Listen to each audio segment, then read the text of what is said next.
नमस्कार, दिन भर की बड़ी खबरों में आपका स्वागत है। मैं हूं शिवानी। आज की खबर में बात होगी केजरीवाल की कस्टडी पर कोर्ट के बड़े फैसले की। वहीं अब नकली राम ने की संविधान बदलने की बात, लालू ने निकाली आंख, साथ ही पूर्व सीएम कमलनाथ के घर पड़े छापे की और अंदर ही अंदर तेज प्रताप ने बनाई कौन सी नई पार्टी की। वहीं रॉबर्ट वाड्रा ने बीजेपी के गढ़ में घुस स्मृति ईरानी को घेरा, साथ ही इसी ने क्यों राहुल गांधी के हेलीकॉप्टर की जाँच की। और खबर के अंत में बात होगी चुनावी इतिहास की सबसे बड़ी जब्ती, कौन झोंक रहा अंधा पैसा। इसी के साथ आज दिन भर की सभी बड़ी और प्रमुख खबरों को जानेंगे विस्तार से।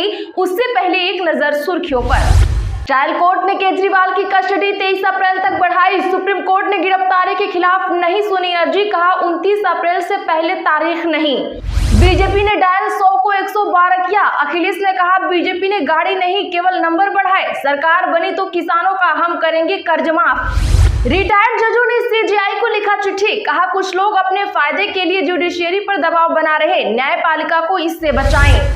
यह चुनाव देश के संविधान को बचाने का चुनाव है। इंदौर में कांग्रेस कार्यकर्ता सम्मेलन में बोले जीतू पटवारी, इलेक्टोरल बॉन्ड योजना के जरिए प्रधानमंत्री नरेंद्र मोदी ने भ्रष्ट लोगों से चंदा लिया। पूर्व सीएम कमलनाथ के बंगले पर पहुंची पुलिस, भाजपा प्रत्याशी की शिकायत पर कमलनाथ के पीए पर केस, फर्जी वीडियो वायरल करने का है आरोप। बीआरएस नेता के कविता की न्यायिक हिरासत 23 अप्रैल तक बढ़ाई गई, कोर्ट ने सीबीआई को नोटिस किया जारी। लोकसभा चुनाव 2024 के तहत सुप्रीम कोर्ट ने मणिपुर के 18,020 स्थापितों को मतदान की सुविधा देने की याचिका की खारिज। खजुराहो में होगी राहुल और अखिलेश की संयुक्त सभा, रोड शो। इंडी अलायंस ने एआईएफबी उम्मीदवारों को समर्थन दिया, कांग्रेस ने जारी किया लेटर। रॉबर्ट वाड्रा बोले राहुल और प्रियंका की मेहनत समझे देश, परिवार का आशीर्वाद होगा तभी राजनीति में आऊंगा, बाकी बिहारी में की श्रृंगार आरती। निरहुआ के बेरोजगारी वाले वायरल बयान पर मचा बवाल, कांग्रेस नेता ने ली चुटकी, बीजेपी का दावा एआई से बना डीपफेक वीडियो, कराएंगे एफआईआर। 21 अप्रैल को छत्तीसगढ़ दौरे पर आ सकते हैं प्रियंका गांधी, राजनांदगांव में भी करेंगी सभा, तो कांकेर में बीरेश ठाकुर के पक्ष में करेंगी चुनाव प्रचार।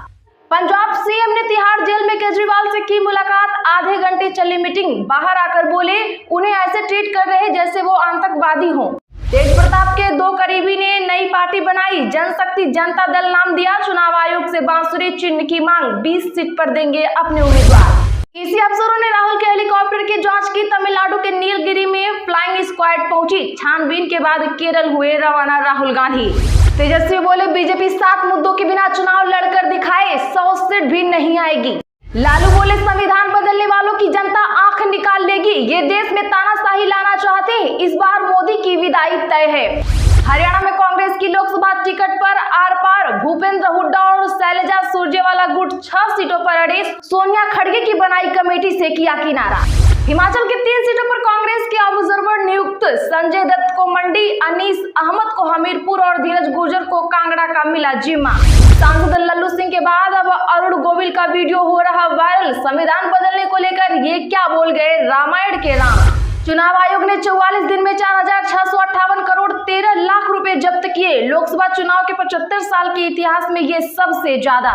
ममता ने आईटी को दी भाजपा नेताओं के हेलीकॉप्टर्स की तलाशी लेने की चुनौती, अनुराग ठाकुर ने लगाए गंभीर आरोप। चलिए जानते हैं अब बड़ी और प्रमुख खबरों को विस्तार से। उससे पहले वीडियो को एक लाइक जरूर कर दें। ट्रायल कोर्ट ने केजरीवाल की कस्टडी 23 अप्रैल तक बढ़ाई। सुप्रीम कोर्ट ने गिरफ्तारी के खिलाफ नहीं सुनी अर्जी, कहा 29 अप्रैल से पहले तारीख नहीं। दरअसल बता दें कि शराब नीति घोटाले में तिहाड़ जेल में बंद दिल्ली के मुख्यमंत्री अरविंद केजरीवाल को सुप्रीम कोर्ट से भी राहत नहीं मिली। जस्टिस संजीव खन्ना और जस्टिस दीपांकर दत्ता की बेंच ने आज कहा कि हम मामले की सुनवाई इस महीने के आखिरी हफ्ते में करेंगे। उधर राउज एवेन्यू ने केजरीवाल की न्यायिक हिरासत 23 अप्रैल तक बढ़ा दी है। बता दें कि केजरीवाल की ओर से अभिषेक मनु सिंघवी और ईडी की ओर से सॉलिसिटर जनरल ने दलीलें रखी। सिंघवी ने कोर्ट से कहा मैं कुछ चौंकाने वाले फैक्ट्स आपके सामने रखना चाहता हूं। इस पर कोर्ट ने कहा कि हमें नोटिस जारी करने दीजिए।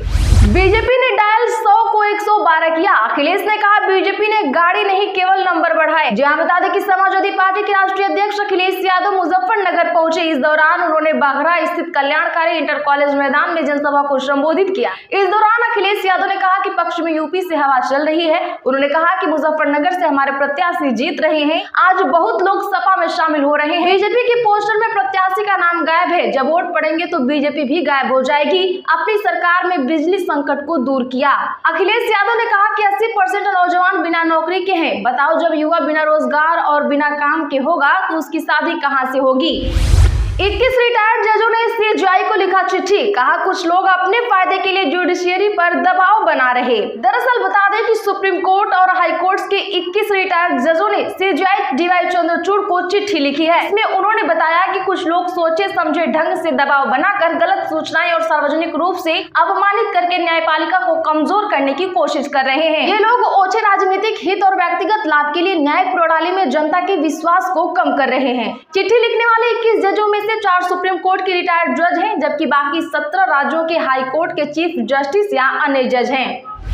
पूर्व सीएम कमलनाथ के बंगले पर पहुंची पुलिस। भाजपा प्रत्याशी की शिकायत पर कमलनाथ के पीए पर केस हुआ दर्ज। बता दें कि पूर्व सीएम कमलनाथ के पीए आरके मिगलानी और एक पत्रकार के खिलाफ पुलिस ने फर्जी वीडियो वायरल करने के आरोप में केस दर्ज किया है। इस मामले में मिगलानी से पूछताछ करने के लिए पुलिस कमलनाथ के शिकारपुर स्थित बंगले पर पहुंची। मिगलानी से पूछताछ कर पुलिस लौट आई है। यह कार्रवाई छिंदवाड़ा लोकसभा सीट से भाजपा प्रत्याशी विवेक बंटी साहू की शिकायत पर की गई है। बंटी साहू का आरोप है कि कमलनाथ के पीए आरके मिगलानी और निजी चैनल के वीडियो जर्नलिस्ट ने अन्य पत्रकारों को मेरा एक फर्जी वीडियो वायरल करने के लिए 20 लाख रुपए का प्रलोभन दिया था। विवेक बंटी साहू ने इससे जुड़ी बातचीत का एक वीडियो जारी किया है।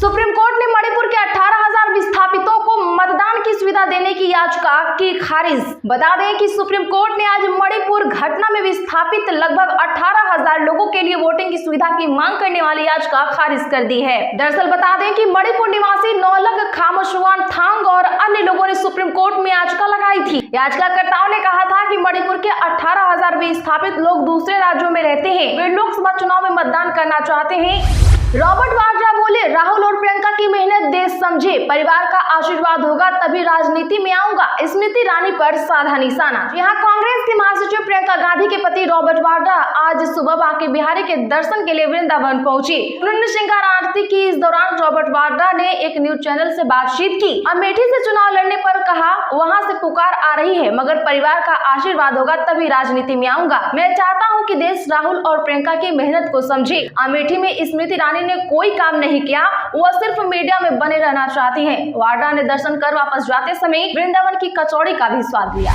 निरहुआ के बेरोजगारी वाले वायरल बयान पर मचा बवाल। कांग्रेस नेता ने ली चुटकी। गौरतलब हो कि आजमगढ़ से भाजपा सांसद दिनेश लाल यादव उर्फ निरहुआ का एक बयान सोशल मीडिया पर बेहद तेजी से वायरल हो रहा है। इसमें वो बेरोजगारी को लेकर कुछ कह रहे हैं। वायरल वीडियो में भाजपा सांसद दिनेश लाल यादव उर्फ निरहुआ कह रहे हैं कि प्रधानमंत्री नरेंद्र मोदी और मुख्यमंत्री योगी के बच्चे नहीं है, उन्होंने तो बेरोजगारी रोक दी है। सरकार तो कह रही है कि जनसंख्या मत बढ़ाओ, रुक जाओ, लेकिन कोई मान भी तो नहीं रहा। वीडियो में निरहुआ जो बात कह रहे हैं उसे साफ जाहिर होता है कि वे पीएम मोदी और सीएम योगी के अविवाहित होने और बच्चे न पैदा करने की बात कर रहे हैं। वीडियो में आगे सुना जा सकता है कि निरहुआ कह रहे हैं कि अपने तो खाने पीने का ठिकाना नहीं है, फिर भी लोग 8 बच्चे पैदा कर रहे हैं।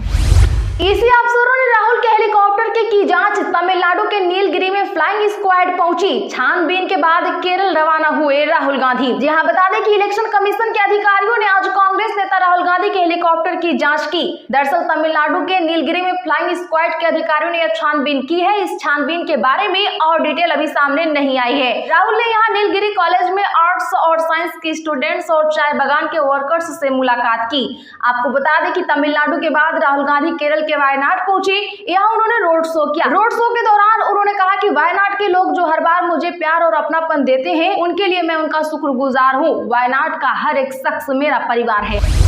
लालू बोले, संविधान बदलने वालों की जनता आंख निकाल लेगी। ये देश में तानाशाही लाना चाहते हैं, इस बार मोदी की विदाई तय है। बता दें कि राजद सुप्रीमो लालू प्रसाद यादव ने आज पीएम मोदी और भाजपा पर वार किया है। उन्होंने कहा कि भाजपा में काफी घबराहट है। ये लोग 400 की बात घबराहट में कर रहे हैं। इनके नेता खुले तौर में बोल रहे हैं कि हम संविधान को बदल देंगे। ये बाबा साहब अम्बेडकर का बनाया गया संविधान है। जो भी संविधान को बदलने की कोशिश करेगा, देश की दलित, पिछड़े और गरीब जनता इनकी आंख निकाल लेगी। साथ ही लालू ने कहा कि देश की जनता इन्हें माफ नहीं करेगी। ये तानाशाही लाना चाहते हैं। संविधान को बदलने का मतलब है लोकतंत्र को बदलना। इस बार मोदी सरकार की विदाई तय है। क्या आप इनकी बात से सहमत हैं? कमेंट में है ना जरूर लिखें।